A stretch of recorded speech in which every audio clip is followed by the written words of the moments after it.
Hello বন্ধুরা, welcome to my mini blog. প্রত্যেকবারের মতো আজকের মিনি ব্লগেও তোমাদের সবাইকে স্বাগত। আর আজকে ছিল শুক্রবার।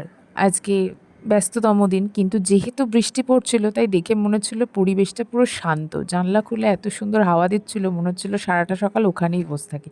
কিন্তু তা তো করলে হবে না, কারণ রুহিকেও দেখতে হবে, বাবা মাকেও দেখতে হবে। তাই সকাল সকাল উঠে আগে আমি হাতের কাজগুলো সেরে নিই। স্নান করতে যাইনি আজকে উঠেই, আগে রান্নাঘরটারগুলো একটু গুছিয়ে নিয়েছিলাম, বাসন কুসনগুলো গুছিয়ে নিয়েছিলাম। মা বাবা সবাই তো যেহেতু উঠে গেছিলো, তখন মা তাই বললো যে চলো তাহলে আগে আমরা সবাই মিলে চা খেয়ে নিই। তারপর চাটা খেয়ে রুহির সাবু টাবু বসিয়ে দিয়েছিলাম। রুহির সাবু বসানোর পরে রুহিকে আমি ব্রাশ করিয়ে নিয়েছিলাম। এই কাজটা হচ্ছে আমার মানে সারাদিনের একটা সবথেকে কঠিনতম কাজ। রুহির প্রত্যেকটা কাজই আমার কাছে ভীষণ টাফ লাগে, কারণ ও এত দুরন্ত। আমার এখন 31 বছর বয়স, তাই মনে হয় যেন ওর কাছে আমার 61 বছর বয়স হয়ে গেছে, এত জ্বালাতন করে। ও একদম জব্দ থাকে ওর দিদির কাছে। তো যাই হোক, ওকে আমি ব্রাশ ট্রাশ করিয়ে যে বসিয়ে দিলাম। তারপরে দেখো রুহির সাবুও এখানে রেডি করে নিয়েছিলাম, তারপর চা বসিয়ে দিয়েছিলাম। বাবাও রেডি হয়ে গেছিলো, কারণ বাবাকে একটুখানি আজকে দোকানে যেতে হয়েছিল ওর খাবারটা নিয়ে, যেহেতু ও বলেছিল যে আজকে আমি আর খেয়ে যাব না, আমি এখন চলে যাচ্ছি স্নান টান করে। ও সকাল সকাল তাই উঠে চলে গেছিলো। তো যাই হোক, বাবারও তখন ব্রেকফাস্ট হয়নি। বাবাকেও আমি আজকে ব্রেড বাটার দিয়েছিলাম আর চা দিয়েছিলাম, বাবারও খাওয়া দাওয়া হয়ে গেছিলো। তারপরে আমি সমৃদ্ধর খাবারটা করে দিয়েছিলাম। অবশ্যই তার আগে আমি বলে দিই আমি স্নান টান করে এসেছিলাম। তার মধ্যে মা বললো যে এখনই ওর খাবারটা করতে হবে না, আগে তুমি যাও স্নান করিয়ে আসো, রুহিকে খাইয়ে নাও, তারপর স্নান করে তারপর তুমি পুজো টুজোর কী ব্যবস্থা করবে করে তারপর তুমি করো। তো তার মধ্যে আমি একটু চাও খেয়ে নিয়েছিলাম। গল্প করতে করতে এখানে রুহি আমার সাথে একটু খেলা করছিল। ও ক্যামেরা দেখলেই আজকাল ক্যামেরার সামনে বসে একটু পোজ দিতে শুরু করে। তারপর ওর একটু দুষ্টুমিও করছিল। একবার লাইটার নিয়ে আসে রান্নাঘর থেকে, একবার লাইটার নিয়ে এসে দাঁতের মধ্যে চেবায়, আবার একটু বকাও খেয়ে গেছিলো আমার কাছে যে কেন এটা ধরেছে। তারপরে আমি এদিকে ওদিকে ওকে তাকিয়ে তাকিয়ে ভিডিও করছিলাম। তারপর উল্টো রথের কথা বলা হতে ওনার রথের কথা মনে পড়ে যায়। তারপর উনি রথ নিয়ে একটু খেলা করতে থাকে।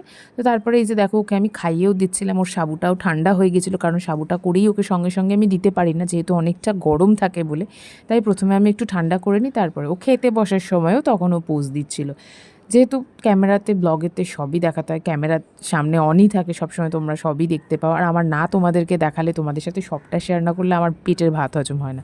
তো তারপরে ভাবলাম যে স্নান করতে যাওয়ার আগে চলো আজকে বিছানা টিছানাগুলো আগে একটু গুছিয়ে নিই আর একটু মোছামুছি করে নিই, কারণ একটু ধুলো টুলো পড়ে গেছিলো। আর সারাদিনে জামা কাপড় পরে থাকলে না রুহি ভীষণ ঘাঁটাঘাঁটি করে, এইখানকার জামা ওখানে নিয়ে যায়, এই ঘর থেকে একবার ওই ঘর, একবার ডাস্টবিন বলছে, একবার ওয়ার্ড্রোব খুলবে, একবার এই করবে, মানে যাচ্ছা তাই অবস্থা করে। তো আজকে আমি ভাবলাম যে হাতেও কিছু কাছাকাছি করব, সবটা ওয়াশিং মেশিনে। রুহির জামা কাপড় তো একদমই ওয়াশিং মেশিনে খুব একটা দেওয়া মা পছন্দ করে না, আমিও দিই না মায়ের কথা মতো। তো আমি তারপর স্নান টান করে এসে বারান্দায় জামা কাপড়গুলো মেলে দিই। মিলে টিলে এসে একটুখানি জানলার সামনে বসে আবার একটু প্রকৃতি দর্শন করছিলাম, কারণ এত সুন্দর লাগছিল। আর বৃষ্টি পড়লে না, বাড়িতে বসে বৃষ্টি পড়লে আমার খুব ভালো লাগে। তখন মনে হয় সারাক্ষণ ল্যাদ খেতে থাকি, গান শুনতে থাকি, যেটা আমি আইবুড়ো বয়সে করে থাকতাম। তখন তো আমার কোনো কাজ ছিল না, করতাম নিজের বাড়ি, মানে ওই বাড়িতেও করতাম, দুটোই আমার নিজের বাড়ি, এটা বলাটা একদম উচিত নয়, এই রকমভাবে খুব খারাপ হয়। তো যাই হোক, ল্যাদ খেতাম। আর তবে এখন এখানে এসে কাজ একটু বেড়েছে। ও হ্যাঁ, আজকে দেখো আমি তুলসী গাছে জল দিতে গিয়ে দেখি পুরো ছাদ তো অবশ্যই ভেজা থাকবে, কারণ প্রচণ্ড সকাল থেকে বৃষ্টি হচ্ছিলো, আর আমি অর্ধেক ভিজে নিচে নেমে এসেছি। মা বারণ করেছিল, কিন্তু তাও আমার মনটা সায় দিচ্ছিল না। তারপরে এখানে এসে দেখি ম্যাডাম ঝুড়ির মধ্যে কী সুন্দর সেট হয়ে বসে আছে। তো তার একটা ছোট্ট ক্লিপ নিয়ে নিই। তারপর তিনি তার দাদাকে যেই বেরোতে দেখেছেন, যে দাদা এবার রেডি হয়ে বেরোচ্ছেন কোথাও একটা যাবে বলে, ও দৌড়ে গেল। কিন্তু বাবা আজকে ওকে বাজারে নিয়ে যায়নি, কারণ প্রচণ্ড রাস্তায় মানে ভিজেছিল, কাদা হয়ে গেছিলো, বৃষ্টি পড়ছিল। তো এই যে আমার এখানে সমৃদ্ধর চাউমিনটাও রেডি হয়েছিল। মা বাবার সাথে এখানে আমি একটু গল্প করছিলাম, আড্ডা দিচ্ছিলাম। সারা সকাল থেকে আমার আড্ডা চলতেই থাকে মায়ের সাথে, প্রচুর আড্ডা দিই। তোমাদের সাথে আমি একদিন শেয়ার করবো যে আমরা কীরকম কী গল্প করি, কীরকমভাবে মা আমার সাথে কথা বলে, বা আমি মায়ের সাথে কীভাবে কথা বলি, কীরকম ছ্যাবলামো মারি, তোমাদেরকে আমি একটা ভিডিওতে দেখাবো। এটা সবসময় পসিবল হয় না, কারণ মিনি ব্লগটা বেশি দিয়ে বা পছন্দ করি আমি। তো যাই হোক, তারপরে এখানে আমার চাউমিন রেডি হয়ে গেছিলো, আমার স্নানও হয়ে গেছিলো অবশ্যই। স্নান টান করেই আমি এই আগুনের কাজগুলো আমি করি। তো তারপরে ওর খাবারটা আমি প্যাক ট্যাক করে দিয়ে ওদিকে রান্নার কাজে চলে গেছিলাম। ওই যে বললাম আজকে আমাদের খিচুড়ি হয়েছিল, তো আগে আমি রুহির খাবারটা করে নিয়েছিলাম আর নিজের জল খাবারটাও খেয়ে নিয়েছিলাম। আমি আর মা আজকাল দুধের সাথে যেটা খাই, সিয়া সিড আর মুসলি খাচ্ছি। এটা শরীরের পক্ষে খুব ভালো, আমি দেখছি। মানে শরীর এনার্জি থাকে প্রচণ্ড সব কাজেতে। তো যাই হোক, তারপর আমি এখানে খাবার প্যাক করে বাবার সাথে পাঠিয়ে দিলাম। তারপর রুহির খাবারটা আগে করে নিয়েছিলাম, কারণ রুহি খেয়েছিল মাছের ঝোল, আর যেহেতু আমাদের ভেজ ননভেজটা আলাদা হয়, তাই ননভেজটা আগে আমি করে তুলে নিই, তারপর ভেজটা করি গ্যাস ট্যাস মুছে।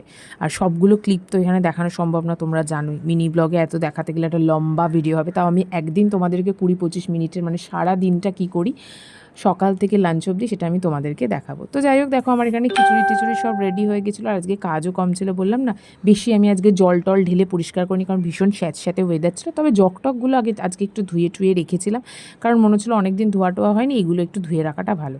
তারপর আবার গেছিলাম আমি একবার স্নান করতে। আমাকে অনেকে প্রশ্ন করেছো যে স্নান করতে 2-3 জন করেছে যে রান্না করতে করতে ঘেমে যাও না, প্রচণ্ড আমার ঘাম হয়, আমি সারাদিনে মনে হয় 2-3 বার স্নান করি। তো এখানে দেখো আমি পরিষ্কার টরিষ্কার করে নিচ্ছিলাম, এইটুকু করেছি, এটুকু না করলে নয়, কারণ যেহেতু বাচ্চা ছোটো তো একটু হাইজিন মেনটেন করতে হয়। তো তারপরে গিয়ে আমি স্নান টান করে ফ্রেশ ট্রেশ হয়ে চুল টুল আছে একটুখানি ক্যামেরার সামনে এসে কেতও মারছিলাম। এই দেখো বলতে বলতে কেত মারা হয়ে গেল। তারপরে আমি আর মা খেতে বসেছিলাম। এই যে আজকে আমাদের খিচুড়ি, পাঁপড় ভাজা, আলু ভাজা। ওকে, চলো আজকের মতো এখানে টাটা। কেমন লাগলো জানিও তো।